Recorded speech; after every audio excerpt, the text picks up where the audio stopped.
नमस्कार, मैं मिथिलेश और आप देख रहे हैं प्रभात खबर डिजिटल। हमारे साथ हैं डॉक्टर मिहिर भोले बिहार के रहने वाले हैं और ये अहमदाबाद के नेशनल इंस्टीट्यूट फॉर डिजाइन के पूर्व प्रोफेसर हैं और वहाँ सीनियर फेलो रहे हैं। इन्होंने हाल ही में एक किताब लिखी है, design thinking for resurgent Bharat. ये किताब बहुत चर्चित है और दिल्ली में एक बार लोकार्पण हुआ है। अभी परसों बिहार म्यूजियम में इसका एक बार फिर लोकार्पण होना है। हम बात करेंगे डॉक्टर मिहिर भोले जी से कि इस किताब में जो उन्होंने जो तथ्य रखे हैं, जो बातें लिखी हैं, उसका बिहार के डेवलपमेंट पे, बिहार की चीजों से कैसे वो करेक्ट हो रहा है और बिहार को इसका कितना लाभ होगा। तो स्वागत है डॉक्टर मिहिर भोले साहब आपका। पहले बात करते हैं, जो ये किताब है डिजाइन थिंकिंग फॉर डिसर्जेंट भारत, तो इसमें जो आपने बातें लिखी उसको बिहार से हम लोग कैसे कनेक्ट करते हैं, बिहार को इसका कितना लाभ मिलेगा? देखिए बहुत धन्यवाद आपका और इस चैनल पे आपने आने का बात करने का मौका दिया। जो हम रिसर्जेंट भारत की बात कर रहे हैं कि भारत का एक पुनरुत्थान हो रहा है, तो ये पूरे समस्त भारत की बात हो रही है। किसी एक जब सारे राज्य मिलके ऊपर की तरफ बढ़ते हैं, तो पूरे देश का विकास होता है। रही बात बिहार की, तो बिहार के लिए ये विशेष रूप से आवश्यक इसलिए है इन विषयों पे बात करना कि बिहार की जो डेवलपमेंटल चैलेंजेस हैं, वो थोड़े दूसरे राज्यों के मुकाबले थोड़े अलग हैं, किस्म के हैं।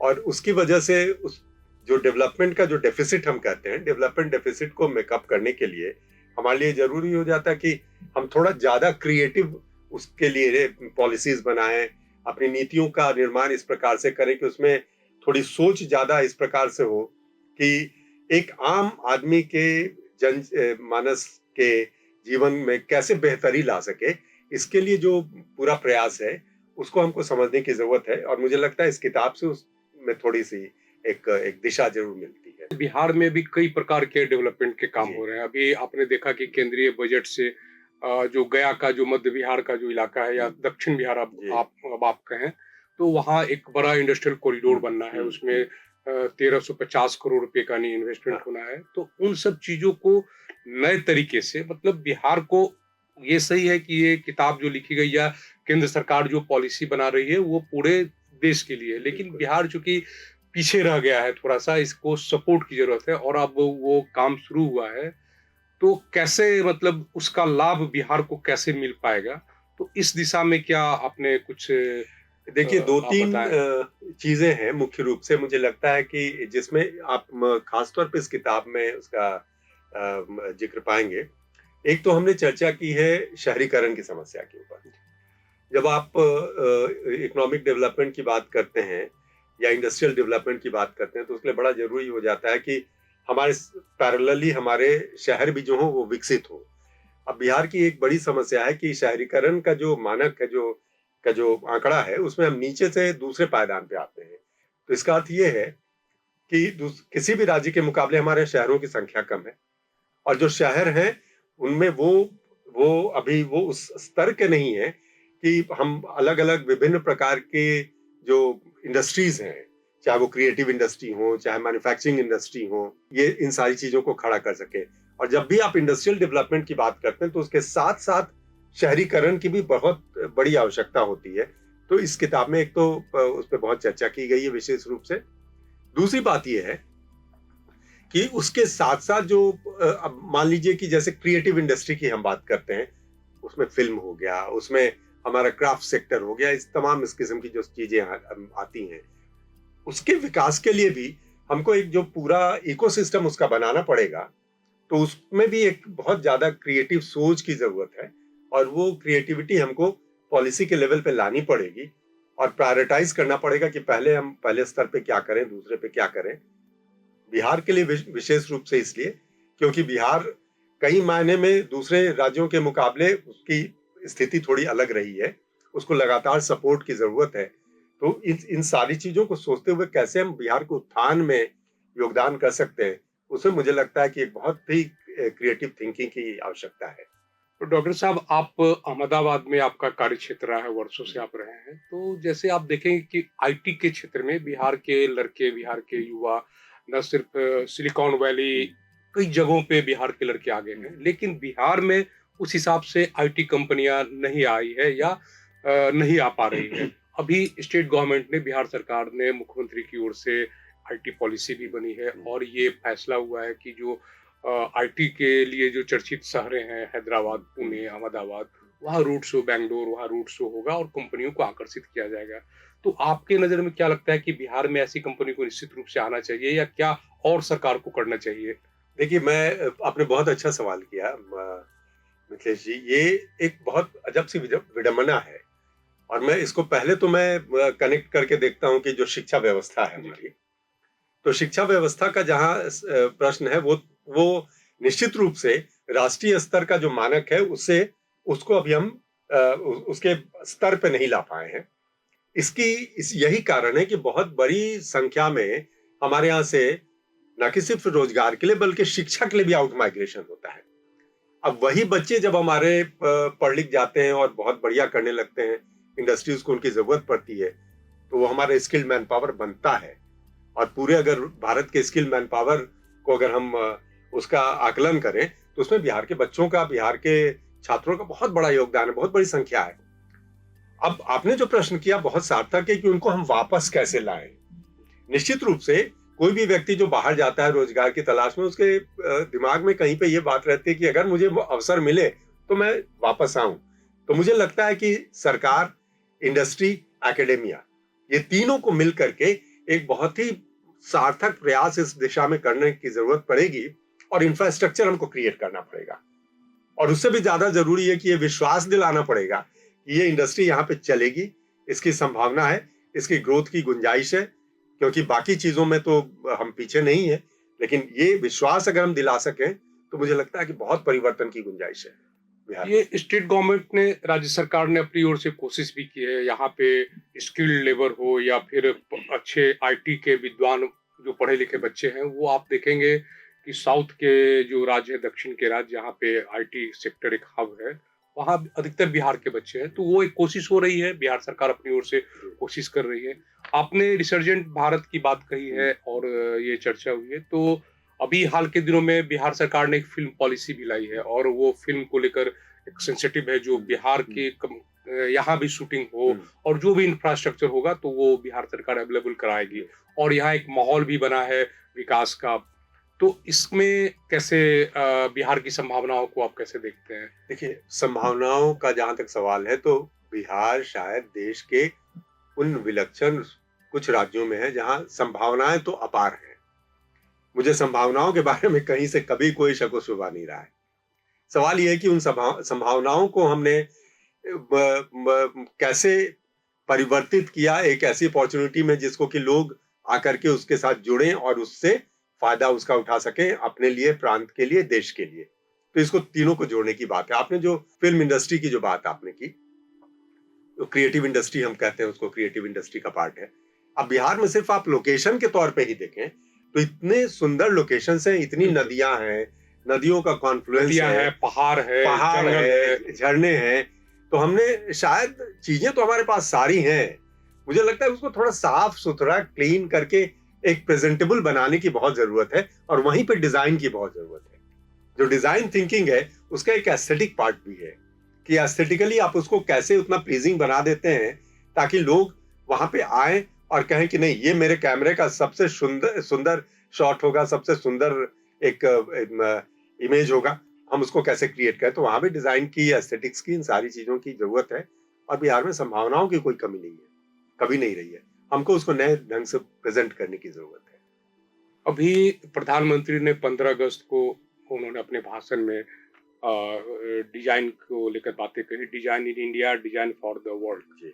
तो इसको आप अगर हम नेशनल रूप में देखें तो एक समझ में बात आती है, लेकिन उसका फिर मैं आपको बिहार की ओर लेके आता हूँ कि बिहार के लिए वो कितना फायदेमंद है और बिहार को इस दिशा में और क्या करना चाहिए। निश्चित रूप से देखिए, इसमें एक तो बात हम समझ लें कि अभी जो हमारे पास इंडस्ट्री का जो पूरा एक स्पेक्ट्रम है, तो उसमें अलग अलग प्रकार की इंडस्ट्रीज हैं। कुछ इंडस्ट्रीज ऐसी हैं जिसके लिए आपको बहुत बड़े इंफ्रास्ट्रक्चर की जरूरत नहीं, वो स्किल रिलेटेड इंडस्ट्रीज, वो बहुत सारे फाइनेंस से रिलेटेड इंडस्ट्री है, फिनटेक जिसको हम कहते हैं, आईटी की इंडस्ट्री है। इस प्रकार की बहुत सारी इंडस्ट्रीज हैं जिसपे आपको एक मैनेजमेंट में जो एक शब्दावली, एक टर्म यूज करते हैं, ब्रिक एंड मोर्टार स्ट्रक्चर। तो ब्रिक एंड मोर्टार स्ट्रक्चर की उतनी जरूरत नहीं होती है, बल्कि ह्यूमन जो इंटेलिजेंस है, उसकी जो कैपेबिलिटी है, क्षमता है, उसकी ज्यादा जरूरत होती है। अब ये design in India, design for the world, मुझे लगता है ये प्रधानमंत्री, आदरणीय प्रधानमंत्री मोदी जी ने ये जो नारा दिया है, मुझे लगता है कि शायद पूरा देश और बिहार इसको अगर उस दिशा में लेके जाने की कोशिश करे, तो डिजाइन, टेक्नोलॉजी और इनोवेशन को मिला करके हम एक बहुत बड़ी ताकत खड़ी कर सकते हैं। और इसको एक जो अंग्रेजी में कहते हैं एक शब्द है साइनर्जी, उसको मिला करके एक साझा ताकत खड़ा करना, तो वो ताकत खड़ा करने की बहुत संभावना है। और उसके लिए तो मुझे लगता है कि स्किल की, और इसको अगर आप थोड़ी पॉलिसीज के साथ कनेक्ट करके देखें, तो हमारे पास ऑलरेडी इस मेक इन इंडिया की पॉलिसी है, स्किल इंडिया की पॉलिसी है, डिजिटल इंडिया की पॉलिसी है। तो ये सारी पॉलिसीज अलग अलग हमको दिखती हैं। अब इसी के साथ हम डिजाइन पॉलिसी को भी मिला दें, जिसके लिए बिहार में भी हम बहुत कुछ कर सकते हैं, तो मुझे लगता है कि ये तो एक बहुत बड़ी संभावना की तरफ उन्होंने इशारा कर दिया है। तो इसको देश के नीति निर्माता भी समझे और प्रदेश के नीति निर्माता भी इस अवसर को समझे। एक जिज्ञासा मेरी ये है कि जैसे बिहार में इतनी आबादी है, सबसे अधिक यूथ है, तो ये जो design in India, design for the world और आपका रिसर्जेंट भारत, तो इसमें रोजगार को कैसे हम जोड़ के देख सकते हैं, अधिक से अधिक रोजगार हो बिहार में? क्योंकि सरकार की एक सीमाएं है, सरकार के स्तर पे अपनी सीमाएं हैं, तो उनको और कैसे इनलार्ज किया जाए जो अधिक से अधिक लोगों को रोजगार मिले? देखिए, ये तो बहुत आपका जो है बड़ा सटीक प्रश्न है। कोई भी व्यवस्था जो है अगर रोजगारोन्मुख नहीं हो पाती है, तो मुझे लगता है कि उसमें कहीं पे एक फेलियर है। अब रही बात सरकार की, तो थोड़ी गलतियां हमने की हैं। अब मैं थोड़ा-सा इसको स्पष्ट रूप से कहना भी चाहूँगा, और ये बहुत एक हिस्टोरिकल इसमें हमसे गलती हुई है कि हमने देश के लोगों को ये समझा दिया कि सरकारों का काम रोजगार देना है। अब ये एक गलत धारणा लोगों के दिमाग में बैठ गई, उससे इस देश को बाहर निकलना पड़ेगा। सरकार का काम एक परिस्थिति का निर्माण करना है, जिस परिस्थिति में रोजगार के अवसर पैदा हो सके। जी। अब ये संभावना साइंस, टेक्नोलॉजी, इनोवेशन, डिजाइन, इन सारी चीजों, मैनेजमेंट, इन सारी चीजों के आपस में मिलने की वजह से ये संभावना बड़ी अपार हो गई है। और मैं तो इस बात से पूरी तरीके से कन्विंस्ड हूं कि आपको जो नए नए इनोवेशंस हो रहे हैं आज के समय में, और बिल्कुल कम उम्र के बच्चे कर रहे हैं, स्टार्टअप इंडिया फॉर एग्जांपल, जो स्टार्टअप का जो एक नया इकोसिस्टम खड़ा हुआ है भारत के अंदर में, अब आप देखेंगे बिल्कुल यूथ जो है भारत का, उसमें 22 साल, 23 साल, ज्यादा से ज्यादा उम्र होती है 40 साल के अंदर की। जी जी, बिहार में भी ऐसे कई बिहार में सामने आए स्टार्टअप खड़े किए हैं बच्चों ने, आईटी के फील्ड में और कई सारी दूसरी मैन्युफैक्चरिंग के फील्ड में। तो मुझे लगता है कि अब उस मानसिकता से पहले बाहर निकलना पड़ेगा जी जी। कि रोजगार के लिए हमको सरकार को देखना है, की ओर देखना है। रोजगार के लिए हमको अपने आप को विकसित करना है, और सरकार एक सही आदर्श परिस्थिति का निर्माण करके दे, रोजगार अपने आप जनरेट हो जाएगा। तो ये तो मेरा एक कन्विक्शन है उसके बारे में। रोजगार के साथ ही जैसे आर्थिक मोर्चे पे भी बिहार को अगर कंपनियां आएगी, जैसे शहरीकरण होगा, तो फिर उसके कई आयाम भी होते हैं, बिल्कुल, डेवलप होंगे, हाँ। तो उससे एक फायदा होगा रोजगार, बिल्कुल। आर्थिक रूप में भी। अभी हमने देखा जो बिहार की एक समस्या रही है बाढ़ से प्रतिवर्ष अभी इस साल भी इस साल भी, नेपाल से हाँ। जो पानी नदियों की जो पानी आया वो बहुत ही तबाही लेकर आया। तो अभी केंद्र सरकार ने अपने बजट में एक प्रोविजन भी किया है कि करीब 12,000 करोड़ रुपया अलग से मिलेगा। तो इन सब चीजों को भी कैसे, जैसे एक तो पुराने तरीके से होता है डेवलपमेंट, आप तटबंध बनाइए, ये बनाइए, बांध बनाइए, तो लेकिन उसको नए तरीके से डिजाइन करने में भी ये जो नई टेक्नोलॉजी वगैरह सहायक होगी, तो उसमें आपका क्या सुझाव है बिहार देखिए, के लिए? मैं तो समझता हूँ इसके बारे में, मुझे याद है कि शायद पूर्व प्रधानमंत्री अटल बिहारी वाजपेयी जी ने भी कहा था, और उसके साथ साथ मुझे याद है अब्दुल कलाम साहब जो हमारे जी जी। राष्ट्रपति थे, उन्होंने भी कहा था, और बहुत अच्छा एक ब्लूप्रिंट रखा था कि देश की नदियों को आपस में आप कनेक्ट कर दीजिए। तो जब बाढ़ की स्थिति पैदा होगी, तो पानी को आप एक से दूसरी जगह पे जाने देते हैं। देखिए, पानी का आना अपने आप में कोई विपदा नहीं लाता है, क्योंकि पानी जब निकल जाता है तबाही तो लाता है, लेकिन मिट्टी भी उपजाऊ करता है। हम उस पानी का सही इस्तेमाल किस प्रकार से कर पाते हैं, क्योंकि वाटर तो आज आपका एक बहुत बड़ा रिसोर्स है जी जी और वो रिसोर्स हमारा बाढ़ के तौर पे आकर के बह के निकल जाता है। तो अगर हम वैसी इंडस्ट्रीज लगाएं जिसको कि पानी की जरूरत हो और ऐसे रिजर्वायर बनाएं, उसी पानी को जमा करके, मुझे लगता है कि एक साइंटिफिक थॉट, एक प्रॉपर डिजाइन, एक सिविल इंजीनियरिंग, एक इनोवेशन, ये सारी चीजों को अगर हम मिला करके और एक प्रॉपर, जब इन सारी चीजों को मिलाएंगे तो डिजाइन खड़ी हो जाएगी उसके सामने। तो मुझे लगता है कि इस इकट्ठे बैठ के उस पर सोचना पड़ेगा कई दृष्टिकोण से कि कैसे हम जिसको हम आपदा समझ रहे हैं उसको हम अपॉर्चुनिटी में कैसे कन्वर्ट कर लें। तो केंद्र सरकार भी अग्रसर है, बिहार सरकार भी विकास के कई आयामों पे आगे काम कर रही है। तो दोनों मिलके बिहार को क्या, हम लोग अग्रणी राज्य जो अभी हम लोग पीछे चले गए थे, तो उसको आगे ले जाने के लिए और क्या, जैसे आप ब्यूरोक्रेसी को, यहाँ के ब्यूरोक्रेसी को, क्या पॉलिटिकल लोगों को एक सबको मिलके एक प्रयास करना चाहिए कि बिहार जो टॉप विकसित राज्य है उसके कतार में वो एकदम आगे रहे। तो इसके लिए भी हम लोग को मिलके प्रयास करना चाहिए। इसमें आपके जो रिसर्जेंट बिहार भारत है उसमें कैसे हम लोग देखिए इसमें निश्चित रूप से ये जब भी किसी वजह से, किसी हिस्टोरिकल रीजन से कोई भी राज्य अगर पिछड़ेपन का शिकार हो जाता है, पीछे पड़ जाता है आर्थिक से, तो उसका असर जो है कई पहलुओं पे पड़ता है। वो आर्थिक पहलू पे भी पड़ता है, सामाजिक पे भी पड़ता है, सांस्कृतिक पहलू पे भी पड़ जाता है। अभी के वर्तमान बिहार को आप देखेंगे तो जो जो हमको ये जो झलक दिखती है कि हम पीछे पड़ते जा रहे हैं, ये किसी एक क्षेत्र में नहीं है। ये आर्थिक, सामाजिक, शैक्षणिक कई सारे क्षेत्रों में लगता है कि जैसे हम दूसरे राज्यों के मुकाबले उतना अच्छा नहीं कर पा रहे हैं, इसलिए लोग कहते हैं कि हम पीछे हैं।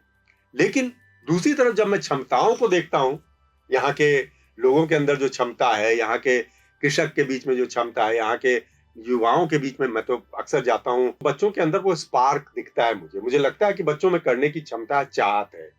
अब इस ताकत को अगर हम समझ लें और इसको अपना स्ट्रेंथ बनाएं और इसको मिला करके इसके लिए पॉलिसीज का निर्माण करें और साथ साथ अवसर का निर्माण करें पॉलिसी से ज्यादा, तो मुझे लगता है कि बहुत तेजी से विकास, जितनी तेजी से हम अगर पीछे आए तो उससे कई गुना रफ्तार से विकास कई क्षेत्रों में है भी। जैसे हम बिहार का मिथिला पेंटिंग्स लें आप, गया का जो है विष्णुपद मंदिर या मोक्ष की धरती कहा जा रहा है, नालंदा का खंडर जो प्राचीन नालंदा विश्वविद्यालय है, ये सब पूरी दुनिया में चर्चित है। तो इसको और वैश्विक रूप से डिजाइन करके उसको हम लोग पर्यटन के क्षेत्र में हो, रोजगार के क्षेत्र में हो, शिक्षा के क्षेत्र में हो, इसके कई आयामों को हम लोग और विकसित कर सकते हैं, जिससे बिहार का नाम और भी आगे जाएगा। तो उसमें हमको लगता है कि रिसर्जेंट भारत और प्रधानमंत्री की जो है design in India, design for the world, ये बहुत ही महत्वपूर्ण साबित होगा। तो आप इसको कैसे देखते हैं? मैं तो मुख्य रूप से जैसा आपने कहा, मैं तो जहां भी लगता है कि यहाँ कोई आपदा है तो मैं भी, जैसा कि कहते हैं प्रधानमंत्री जी की, आपदा में अपॉर्चुनिटी को देखो, तो मुझे लगता है कि हर आपदा में एक अपॉर्चुनिटी, ठीक ही कहते हैं, उसमें एक अपॉर्चुनिटी की गुंजाइश होती है। जो आगे निकल चुके हैं उनको नए ढंग से अपॉर्चुनिटीज को ढूंढना पड़ता है और जो पीछे रह गए हैं उनको सिर्फ कैचअप नहीं करना है, वो जो गैप रह गया उसको सिर्फ भरना नहीं है, बल्कि लंबी छलांग मारनी है, जो क्वांटम जंप की हम बात करते हैं। मैं इस बात से पूरी तरीके से आश्वस्त हूं कि जहां तक क्षमताओं का सवाल है तो बिहार में क्षमता की कोई कमी नहीं है और लोगों की सोच, उनकी श्रम शक्ति, देखिए आज हम देश की सबसे बड़ी श्रम शक्ति हैं जी बिल्कुल। और किसी ने इस बात की तरफ ध्यान नहीं दिया कि प्रधानमंत्री जिस स्किल इंडिया की बात करते हैं, हमारे पास इतनी बड़ी श्रम शक्ति तैयार हो चुकी है जो कि बहुत ही अच्छे दर्जे का स्किल डेवलपमेंट उसका हो चुका है। समस्या यह है कि वो स्किल डेवलपमेंट उनका महाराष्ट्र में होता है, गुजरात में होता है, तमिलनाडु में होता है, दूसरे प्रदेशों में होता है, क्योंकि हमारे अपने प्रदेश में वो इंफ्रास्ट्रक्चर नहीं है। अब इसी स्किल इंडिया को ही अगर हम एक बेस बनाएं और यहाँ के लोगों की प्रॉपर स्किलिंग करके ही अगर हम देश विदेश में लोगों को भेजना शुरू करें, तो ये अब मुझे लगता है कि तो रिसर्जेंस का एक बहुत बड़ा एक फॉर्मूला मिल जाएगा हमको, जिसको लेके हम आगे निकल सकते हैं। तो स्किल इंडिया पे भी बहुत काम करने की जरूरत है यहाँ पे, क्योंकि लोगों में वो क्षमता है, तो आप उसको विकसित कर लें। निश्चित रूप से डॉक्टर मिहिर भोले के जो आइडियाज हैं, जो इन्होंने अपनी किताब में design thinking for resurgent Bharat में जो बातें रखी है, लिखी है, ये परसों लोकार्पण होना है और बिहार के जो ब्यूरोक्रेसी है, तमाम बड़े अधिकारी, पॉलिटिकल लोग इस पे ध्यान करेंगे, फोकस करेंगे कि कैसे रिसर्जेंट बिहार हो, इसका लाभ बिहार को मिले। बिहार अभी विकास के रास्ते पे आगे बढ़ चला है। कई सारी स्कीम्स यहाँ पे, कई सारे विकास की योजनाएं ऑनगोइंग है और आने वाले दिनों में एक नेशनल और अंतर्राष्ट्रीय फलक पे भी बिहार दिखेगा।